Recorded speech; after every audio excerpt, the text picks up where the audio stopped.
Week 2 of the Pittsburgh Steelers OTA practices are officially underway, and today was day 2, which means we have some more news, notes, highlights, observations from yet another day here at practice, and we're going to break down everything you guys need to know. Now, before we jump into the video, comment down below a player that you think is going to kind of go under the radar and make a big impact on this team for next season. Let me know in the comments down below, but also give me a record prediction as well. I know it's very early, but just real quickly, listen, it's subject to change. But let me know what you guys think in the comments down below, and let's get into the video a little bit here. Now, there is a lot to talk about here. Obviously, a brand new offensive coordinator. We are extremely interested to see how he is going to utilize not only the weapons offensively, but specifically the running back room. Obviously, Najee Harris has lost some weight. He is getting active, and he wants to have a major impact on this offense next season. And to be quite honest with you, that's basically what it looks like right now. In OTAs, the dude is just walking around at a lighter weight, but also looks quicker, way more explosive. I mean, this dude looks really good. Coming off an off year, I think Arthur Smith is a guy who not only knows how to get running back going, but also knows how to put the guy in perfect situation to really get going and hit their true potential. And that's something that we've been noticing throughout the entirety of OTAs. I think Najee Harris is going to finally get some explosive plays. He's more quick, he's faster, he can break tackles in succession. And I think that him in this offense is going to be really fun to see. But you also have to talk about a guy like Jaylen Warren, and he is starting to get really excited strictly because that he's going to be catching the football a lot more, right? Utilize these guys' strengths, right? Give the ball to Najee in the running game, but also make sure you pass the ball to Jaylen Warren a little bit. And since we've seen the development of Arthur Smith in this offense go on and on and on, we're starting to really figure out what he wants to do, and it's just feed the strengths of these guys here in Pittsburgh. So that's been one of the greatest things, one of the best things we've seen with Arthur Smith compared to a guy like Matt Canada, who was here last year. And Arthur Smith is so much more vocal, holds the guys accountable, and makes sure that they know where they have to be and what they have to be doing each and every single play.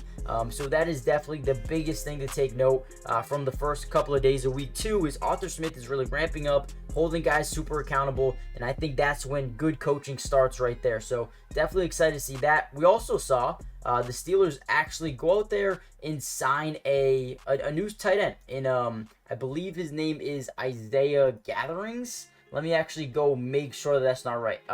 So yeah, Isaiah Gatherings will be added to the team. Now, it's not a lock that he's going to make the 53-man roster by any means, but he had a tryout. They liked what they saw from him, and they added him to the team. Now he's going to be joining a tight end room of Pat Freiermuth, Darnell Washington, Connor Hayward, Michael Pruitt, Ronnie Williams, and he's going to be someone who can just add a little bit more competition to the room, which is something you always love to see, especially in OTAs, but more importantly, training camp. When people go down with an injury, have to miss a day or two, you want to have the depth, you want to have the guys to look at and be like, oh wait, this guy's starting to really stand out. So adding the extra body in the tight end room might seem like they have a lot of guys, but they did like what they saw from Isaiah, Gatherings enough to say, you know what, we're going to sign you to the team, and we're going to give you an opportunity to come out here and you make a name for himself, right? He signed with the Jets as a UDFA to start his career before landing with the Chiefs, and then after being let go by the Jets, signed to the Chiefs practice squad in December, earned future deal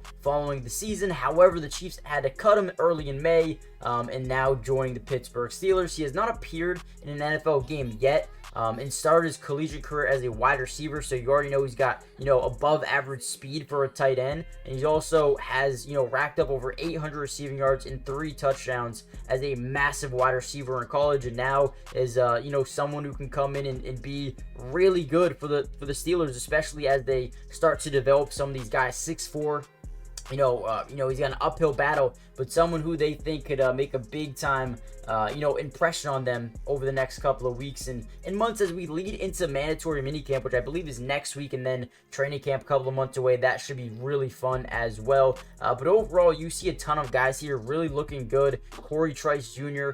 Continuing to battle back from that injury, but looks like exactly where he was last year, breaking out in camp. training camp, preseason, whatnot last year. It looks like he's in the same spot now.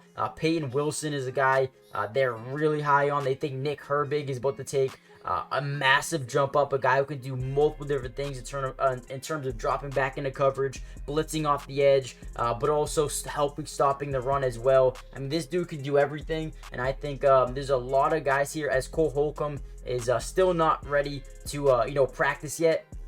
Take a look at or keep an eye on Nick Herbig and Peyton Wilson to be major contributors early on in OTAs and mandatory minicamp over the next few weeks.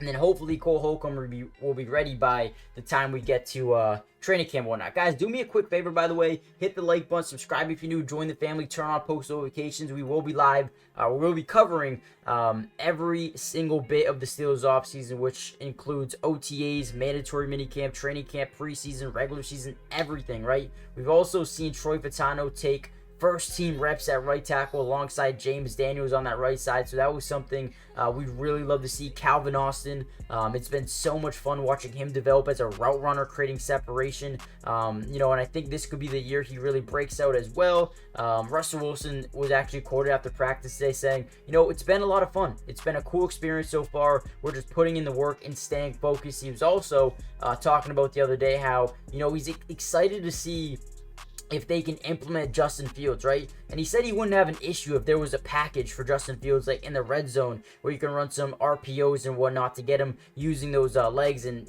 using his ability to extend plays with his legs. So definitely excited to see how Arthur Smith draws up plays to get not only Justin Fields, but Russell Wilson the football in games this season. I think that is quite frankly possible for them to do as well. So let me know what you guys think. Hit the like button, subscribe if you're new, join the family, turn on post notifications. That way you're notified every time we post one of these Steelers videos going forward. And just to let you guys know, today wasn't really a massive practice. Media wasn't really involved, wasn't really there, able to watch practice. So as we get going, as we get further into the season, into the OTAs and mandatory minicamp, we're going to be able to explain and break down a lot more things that are happening here for the Steelers. But with that being said, man, I'm excited. Very, very excited. There's a lot of, battles going on. I think the wide receiver room, there's maybe one starting wide receiver. Other than that, there's 5-6 guys that can compete for a starting job, which will make it even more fun. Offensive line looks deadly this season. There's going to be battles all along the tight end line or the tight end group, running back room in the back with LaMichael Pirine, John Edwards, Jonathan Ward. And then you look at the secondary as well. Corey Trice, Josiah Scott, Beanie Bishop is a guy who they love. They signed Anthony Averett. Ryan Watts looks good. So, I mean, they're going to have battles everywhere, and it's going to make this offseason extremely fun. Let me know what you guys think, and I'll see you guys in the next